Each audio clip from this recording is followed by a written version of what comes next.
Hello दोस्तों, welcome to the live session. यहाँ पे मार्केट प्री ओपन हो चुके हैं। आज जो है फ्लैट ओपनिंग हो रही है बैंक निफ्टी में, और सेंसेक्स में थोड़ा सा गैप डाउन है। सेंसेक्स में यहाँ पर थोड़ा सा गैप डाउन है।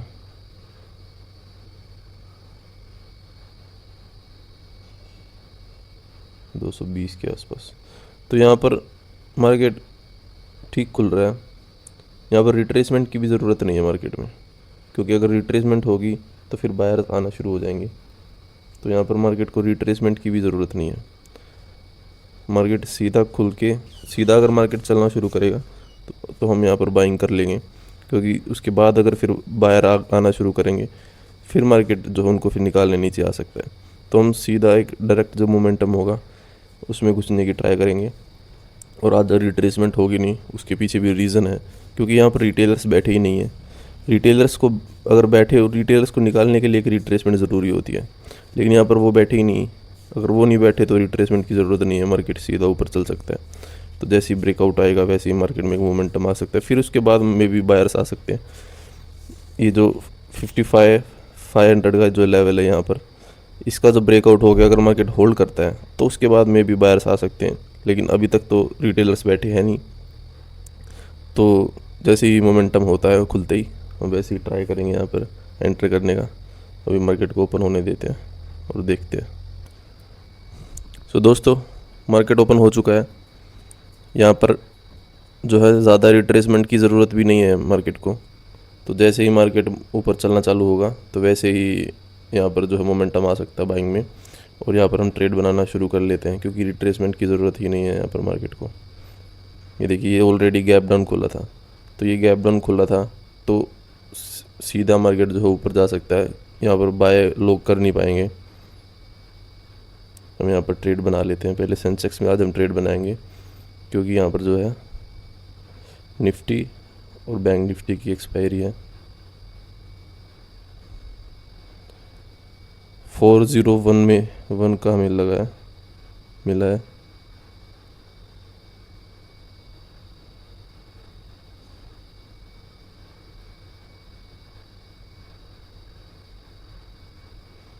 सौ पॉइंट का हम यहाँ पर एसएल लेंगे। टारगेट अभी डिसाइड हम कर नहीं रहे। हमने आज बिना रिट्रेसमेंट का वेट किया और सीधा जो है एंट्री क्यों बना ली, यहाँ पर एक रीज़न है उसके पीछे। क्योंकि यहाँ पर हमें पता है मार्केट में बाइंग हुई है, लेकिन यहाँ पर बाइंग रिटेलर्स की नहीं हुई है। यहाँ पर जो बाइंग हुई है वो रिटेलर्स की नहीं हुई है। तो यहाँ पर जो मार्केट को रिट्रेसमेंट करने की ज़रूरत ही नहीं है। तो ज़्यादा अगर रिट्रेसमेंट करेगा तो मार्केट रिट्रेसमेंट कब करते हैं? रिट्रेसमेंट मार्केट जब करता है जब रिटेलर्स बैठे हों, उनको निकालने के, उनको डराने के लिए एक रिट्रेसमेंट करता है। आज वैसा कुछ है नहीं, मार्केट में रिटेलर्स बैठे ही नहीं है ऐसी बाइंग में। तो रिटेलर्स जब नहीं बैठे हैं तो मार्केट को एक रिट्रेसमेंट करने की ज़रूरत है नहीं। और अगर मार्केट नीचे जाएगा तो फिर जो है डायरेक्शन ही मार्केट फिर नेगेटिव बना लेगा, तो उसमें भी हम वैसे भी गलत हो जाएंगे। तो यहीं पर एक सही प्लान बन रहा है हमारा ट्रेड करने का, वरना फिर जो मार्केट सीधा ऊपर भागेगा तो मार्केट हमें मिलेगा भी नहीं, हम ट्रेड भी नहीं कर पाएंगे और ट्रेड मिस हो जाएगा। जैसे ही मार्केट ब्रेकआउट करेगा अपने क्लोजिंग प्राइस का, वैसे ही हम एक ठीक ठाक जो है टारगेट, ठीक ठाक प्रॉफिट हमें दिखाई देगा। उसके बाद जो मार्केट में रिटेलर्स आना शुरू हो जाएंगे जब ब्रेकआउट होगा। तो ब्रेकआउट तक तो अभी कोई रिटेलर नहीं आएगा। ब्रेकआउट के बाद अगर मार्केट रुकता है, थोड़ा हल्के हल्के कैंडल, छोटे छोटे कैंडल बनाता है, उसके बाद में भी रिटेलर्स आना शुरू हो जाएंगे, जो बायर्स आना शुरू हो जाएंगे जो रिटेलर में है। लेकिन अभी मार्केट एक सही स्ट्रेंथ दिखा सकती है। कल एक बाइंग आई थी अच्छी, तो उसमें रिटेलर्स थे नहीं, तो आज भी एक ऐसी ही बाइंग आ सकती है। तो इसलिए हमने यहाँ पर ट्रेड बना लिया। ये देखिए, कैंडल भी बनाना शुरू हो गया है एक बढ़िया, बड़े बड़े। तो हमें ये पता होना चाहिए कि हमें कहाँ जो है वेट करना है और कहाँ हमने जो है बढ़िया सी एंट्री बनानी है। शुरू में ही 63 के समथिंग, 7 के समथिंग हमारे को प्रॉफिट दिख रहा है।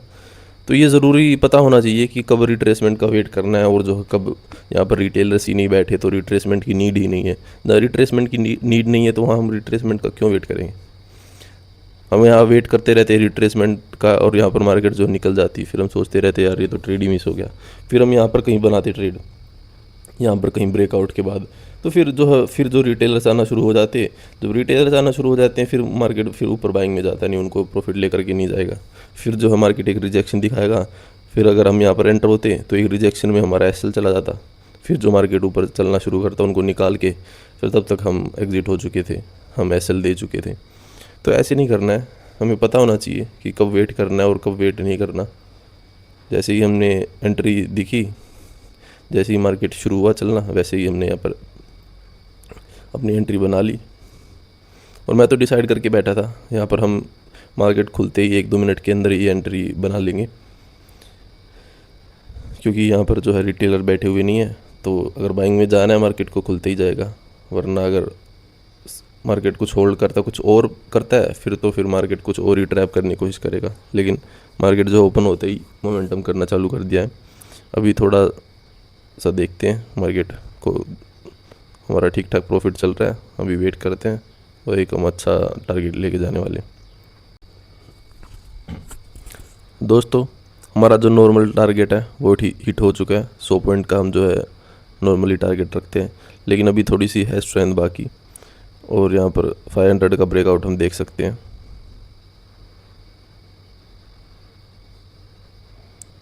थोड़ा सा और हम यहाँ पर होल्ड कर लेते हैं, कैंडल्स सही बननी शुरू हुई है। तो जैसे ही 500 के ऊपर और क्लोजिंग प्राइस के आसपास जाएगा ये, तब हम यहाँ पर एग्ज़िट करेंगे। यहाँ पर थोड़ी सी दिक्कत इसकी है, बैंक निफ्टी जो है ब्रेकआउट कर चुका है, तो थोड़ी दिक्कत हमें बैंक निफ्टी का चार्ट दे सकता है। लेकिन ऊपर राउंड नंबर है इसका भी, तो राउंड नंबर तक तो ये जा ही सकता है।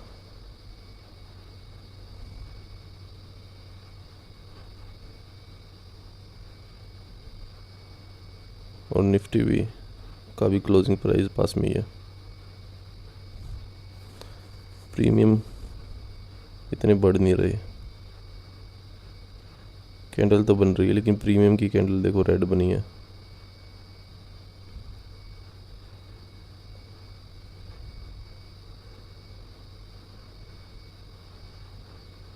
थोड़ा सा और चाहिए हमें।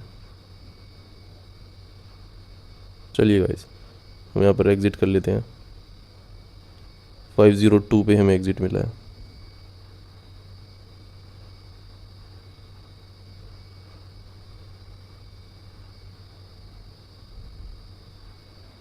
क्योंकि मार्केट अभी थोड़ा सा रुकने लगा और प्रीमियम थोड़ा ना हमारा साथ नहीं दे रहा है।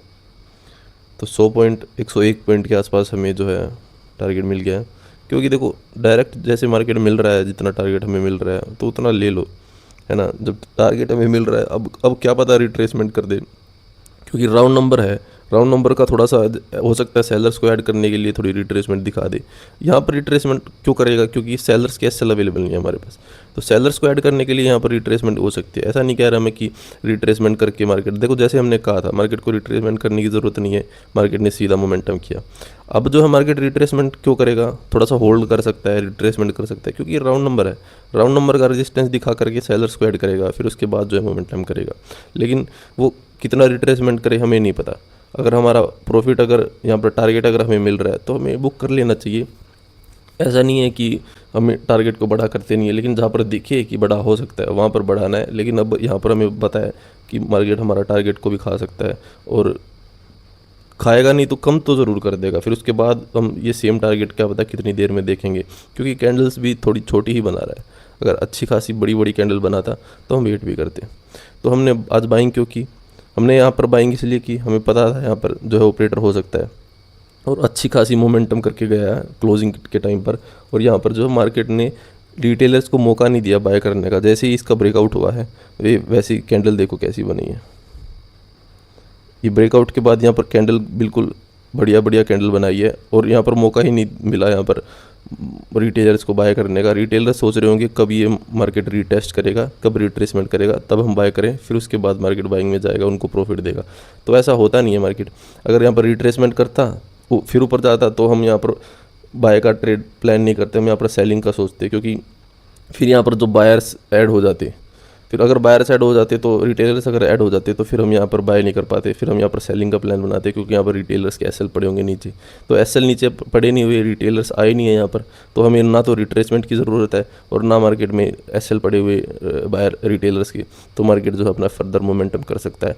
अब थोड़ा मोड़ा जो है सेलर्स को ऐड करेगा क्लोजिंग प्राइस का रेजिस्टेंस दिखा करके, या फिर 500 का रेजिस्टेंस दिखा करके, फिर जो अगर सेलर्स को ऐड करेगा फिर उसके बाद जो है फर्दर एक मोमेंटम दे सकता है। लेकिन तब तक हम वेट क्यों ही करें जब हमको हमारा टारगेट जो है मिल ही रहा है। तो आज के लिए इतना ही, अपना ध्यान रखिए, हम मिलते हैं अगले सेशन में।